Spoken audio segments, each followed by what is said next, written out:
Cuba goreng earphone. Kau ni nak bagi earphone aku rosak ke apa? Earphone aku cuma ada satu je yang aku beli. Kau tahu tak? Aku beli mahal. Aku beli dah lah RM3. Kau tak bagi aku mahal. Lepas tu kau nak suruh aku buat cabaran ni juga. Kenapa ha? Okay, so kalau saya dia buat cara ni, korang akan like. Okay, so let's start. Okay, kau nampak ini earphone kegemaran aku yang aku sudah dengar hari-hari. Atau kau suruh aku goreng juga. Selamat tinggal sayang. Okay guys, so kita buka api. Kita tunggu sampai minyak panas.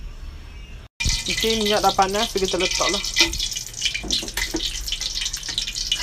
Weh, earphone aku.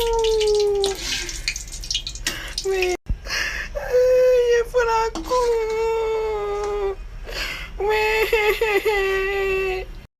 Weh, dah lembik tu. Jahat lah yang suruh buat challenge.